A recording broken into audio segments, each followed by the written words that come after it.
पीछे से पकड़ लिया। वो इतनी डरी कि तुरंत दरवाजा बंद कर लिया। और अजीब बात तो ये थी कि बाहर से वो आदमी दरवाजा पीटता रहा, लेकिन आखिर में जब दरवाजा खुला तो पुलिस अंदर आई। तो फिर वो बूढ़ा आदमी कहा गया। पुलिस को भी वो कहीं नहीं मिला। क्या ये हो सकता है कि बूढ़ी डोरा का कोई वहम था? आगे देखते हैं। दूसरी तरफ लाइब्रेरी में उस घर की जानकारी मिलने के बाद पादरी वो सारे कागजात लेकर फिर से डोरा के पास गया और उसे उस घर की पूरी कहानी बताई। दरअसल ये घर 100 साल से भी ज्यादा पुराना था। इसे यूरोप से आए एक पत्थर तराशने वाले ने बनाया था। कहते हैं कि वो इस घर को बनाने की जिद पर अड़ा था और कहता था कि यहाँ हमें अपनी उत्पत्ति का सच मिल सकता है। लेकिन घर बनने के बाद वो कारीगर और उसका परिवार एक एक करके बिना किसी वजह के गायब होने लगे। बाद में पूरा परिवार गायब हो गया और घर खाली हो गया। सरकार ने उस घर को अपने कब्जे में लेकर जरूरतमंद लोगों को दे दिया। लेकिन जैसा सोचा था, बाद में जो भी वहाँ रहने आया वो भी गायब हो गया। जब तक कि 30 साल पहले डोरा का परिवार वहाँ रहने नहीं आया और उनके साथ भी ऐसा ही हुआ। इसलिए जॉन जानना चाहता था कि आखिर उस वक्त क्या हुआ था। घर की इन अजीबोगरीब घटनाओं को सुनकर बूढ़ी डोरा की यादें फिर से 30 साल पीछे चली गई। जब से उसने डेविड की दी हुई वो पर्ची देखी थी, वो बहुत परेशान थी। जॉन ने भी ये बात नोटिस की और पूछा क्या हुआ है। डोरा ने अचानक बच्चों को लेकर यहाँ से जाने की बात कही। जॉन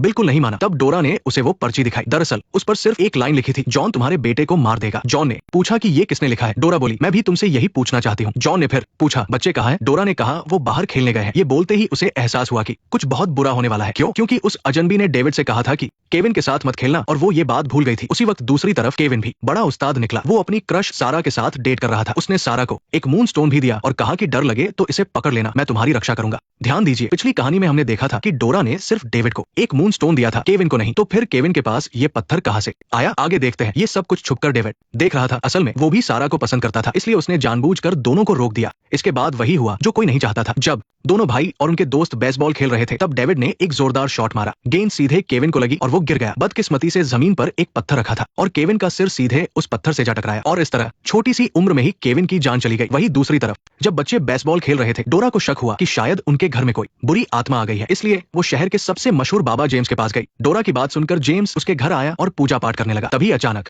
उसके अंदर कोई आत्मा आ गई। पिताजी, आप ये क्या कर रहे हैं? कौन है? कौन सा इकरारनामा? मैं तुम्हारा पिता नहीं हूँ। पिताजी, ऐसा मत कहिए, मैंने आपको बताया था ना, तुम मेरे बेटे नहीं हो। पिताजी, मुझे माफ कर दीजिए। चुप रहो, मैंने तुमसे कहा था ना, मुझे दोबारा पिताजी मत बुलाना। मेरा इकलौता बेटा सिर्फ वो है और तुम। पिताजी प्लीज मुझे माफ कर दीजिए, मुझे मत मारिए। नहीं, मुझे मत मारिए, मुझे मत मारिए, मुझे मत मारिए, मुझे मत मारिए, मुझे मत मारिए। खैर, कहानी अब यहाँ तक आ गई है। मुझे यकीन है आप सब भी कंफ्यूज हो गए होंगे कि ये सब क्या चल रहा है। बाबा ने अभी जो भी कहा उसका क्या मतलब है? चिंता मत कीजिए, सच जल्दी ही सामने आ जाएगा। खैर, अंत में बाबा भी कुछ साफ साफ नहीं बता पाया और छोटा बेटा भी नहीं रहा। डोरा और जॉन ने बड़े दुखी मन से 10 अप्रैल को केविन का अंतिम संस्कार कर दिया। इसके बाद दोनों के बीच दूरियां और भी ज्यादा बढ़ गई। इसके बाद कहानी वापस आज में आती है। जॉन ने घर से जुड़े सभी कागजात और सुरागों की कई दिनों तक कड़ी जांच की और आखिर उसे एक बड़ा राज पता चल ही गया। वो फिर से डोरा के घर आया। बेचारी बूढ़ी औरत वैसे ही गुमसुम बैठी थी क्योंकि उसने बिना किसी गलती के 30 साल जेल काटी थी। अब उसके पति की मौत का कारण भी पता नहीं चल रहा था और इकलौते बचे हुए बच्चे का भी कोई सुराग नहीं था। उस बेचारी बूढ़ी औरत के लिए इस तरह अकेले और दुखी होकर जीने की कोई वजह नहीं बची थी। जॉन को समझ नहीं आ रहा था कि उसे कैसे समझाए, लेकिन उसे अंदर से ऐसा लग रहा था कि शायद आज रात मतलब 1981 के 10 अप्रैल को रात के 3 मिनट और 33 सेकंड पर कुछ ऐसा होगा जिससे वो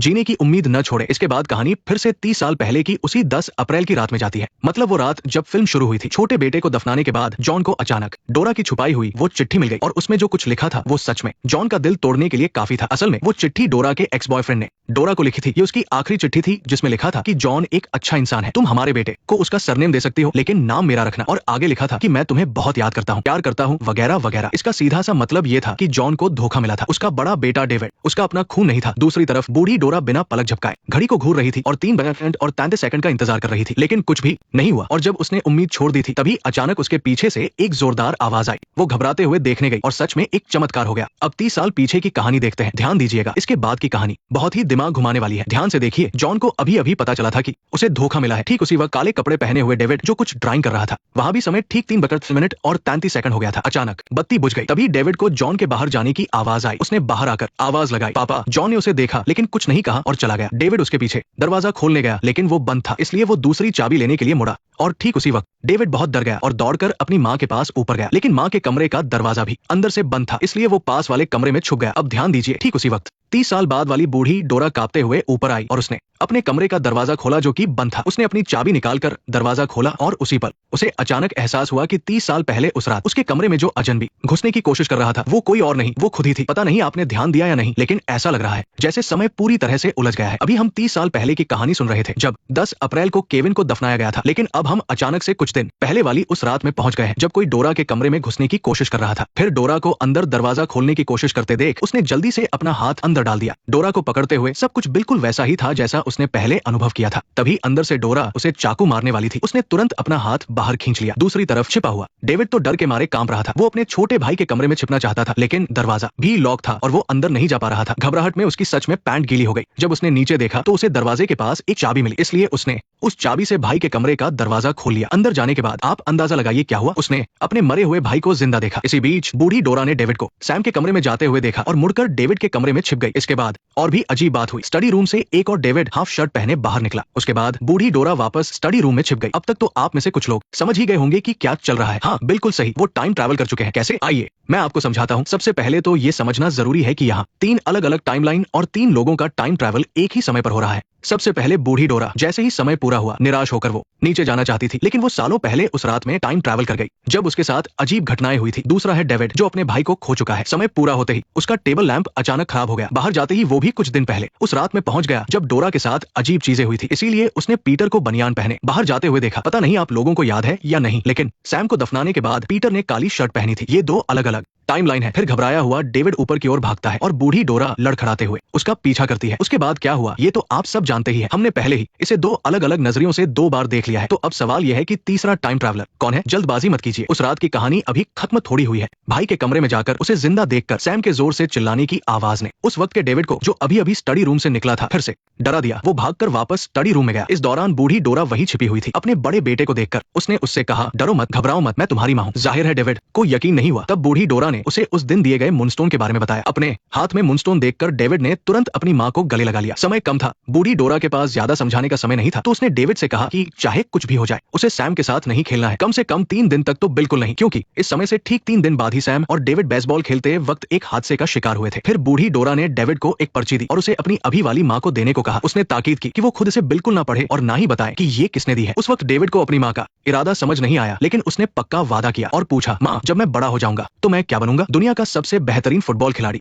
ये कहकर बूढ़ी डोरा वहां से चली गई। इसी बीच सैम के कमरे में अपने छोटे भाई को फिर से जिंदा देखकर 3 दिन आगे से टाइम ट्रैवल करके आया डेविड। जाहिर है नहीं जानता था कि क्या हुआ है, लेकिन उसे अपनी गलती पर बहुत अफसोस था, इसलिए उसने माँ का दिया हुआ मूनस्टोन अपने छोटे भाई को दे दिया। उसने कहा कि जब भी उसे डर लगे इसे कसकर पकड़ लेना, वो उसे बचाने आ जाएगा। इससे भाई के पास मूनस्टोन कहाँ से आया ये बात साफ हो गई, लेकिन किसने सोचा था कि ये लड़का 3 दिन बाद ही वो मूनस्टोन लिली को दे देगा। क्या ही कहें इसका। फिर आगे ये हुआ कि डोरा, जिसे चाबी मिल गई थी, दोनों बच्चों को देखने आई। उसने देखा कि बच्चे ठीक तो हैं, लेकिन कुछ तो अजीब है। दूसरी ओर बूढ़ी डोरा स्टडी रूम से निकलने के बाद सालों आगे अपनी खुद की टाइमलाइन में लौट आई। वहां वो उस बूढ़े आदमी से मिली जो पहले उसके पीछे पड़ा था, यानी कि तीसरा टाइम ट्रैवलर। इस बार वो बूढ़ा आदमी उसके पीछे नहीं भाग रहा था, बल्कि उसे तहखाने की ओर ले जा रहा था। और दूसरी तरफ डेविड अपने भाई के कमरे से निकलकर वापस 3 दिन आगे अपनी टाइमलाइन में चला गया। और इसी समय जो फिल्म की शुरुआत वाली रात थी, इसी वक्त पीटर को पता चला था कि उसे धोखा मिला है और वो बहुत गुस्से में था। डेविड को अपने सामने देखकर वो उसे जान से मारना चाहता था, लेकिन इस बच्चे ने आते ही कहा कि मैंने अभी अपने भाई को देखा है, और उसने उनके परिवार की वो पेंटिंग निकाल कर दिखाई। इसे देखकर पीटर का सारा गुस्सा शांत हो गया और उसने डेविड को गले लगा लिया। हालांकि ये बच्चा उसका अपना खून नहीं था, लेकिन उसने उसे अपने हाथों से पाला था। वो उस पर हाथ कैसे उठा सकता था? पर फिर भी सच्चाई याद आते ही उसे अंदर से बहुत तकलीफ हुई और उसने डेविड को दूर फेंक दिया। इसके बाद वही हुआ जब उस दिन डोरा ने जेम्स को घर बुलाया था और जेम्स ने आत्माओं से बात करने के बाद जो कहा था,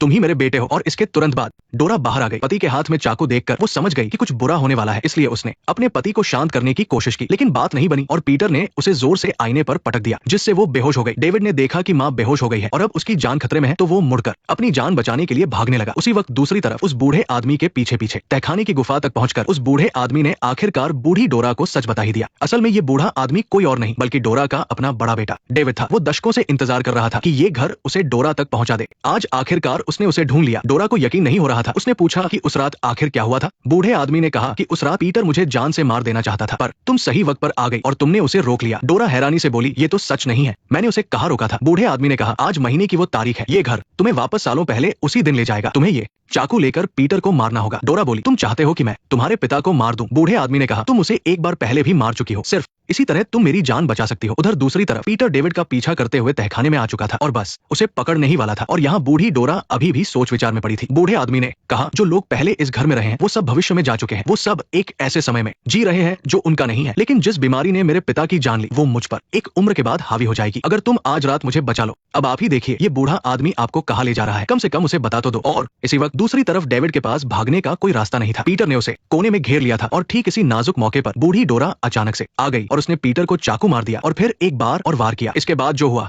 वो वही था जो फिल्म की शुरुआत में हुआ था। बेहोश पड़ी डोरा अचानक उठी, तहखाने में गई और देखा कि पीटर मर चुका है। मुड़कर देखा तो डेविड उसी को घूर रहा था। वो अपने बेटे को पास बुलाना चाहती थी, लेकिन किसने सोचा था कि तभी तहखाने में आ चुकी बूढ़ी डोरा को अचानक बड़े डेविड की बात याद आ जाएगी और वो झपटकर डेविड को नीचे खींच लेगी। फिर घबराई हुई डोरा नीचे भागी, लेकिन उसने देखा कि नीचे कोई नहीं है। पुलिस को बुलाने के बाद वो अपनी बेगुनाही साबित नहीं कर पाई। सारे सबूत उसके खिलाफ थे और उसे गलत तरीके से कई सालों की सजा हो गई और इस तरह सारी कड़ियां जुड़ गई। तो बूढ़ी डोरा और छोटा डेविड कहाँ गए? जाहिर है वो सालों बाद वापस आधुनिक दुनिया में लौटा, क्योंकि बूढ़ी डोरा की उम्र बहुत ज्यादा हो चुकी थी और उसके पास वक्त कम था। उसे भी समझ नहीं आ रहा था कि वो छोटे डेविड को कहाँ रखे, इसलिए वो उसे सालों आगे अपने साथ ले आई और उसे एक पादरी को सौंप दिया। इत्तेफाक से वो पादरी एक अनाथालय चलाता था, तो छोटे डेविड को भी एक अच्छा ठिकाना मिल गया। और पता है सबसे कमाल की बात क्या है? फिल्म के आखिर में छोटे डेविड की मुलाकात अपने बचपन की दोस्त से होती है, वही लड़की जिसे वो और उसका भाई दोनों पसंद करते थे, लिली। अब लिली भी बड़ी हो चुकी थी, लेकिन उसने आज भी वो मूनस्टोन अपने पास संभाल कर रखा था। अब उन दोनों का भविष्य में क्या होगा ये तो मैं नहीं जानता, लेकिन मैं इतना जरूर जानता हूँ कि भविष्य का डेविड दुनिया का सबसे बेहतरीन बेसबॉल खिलाड़ी बनेगा और फिर जब वो 70 या 80 साल का हो जाएगा तो वापस जाकर अपने बचपन को बचाएगा।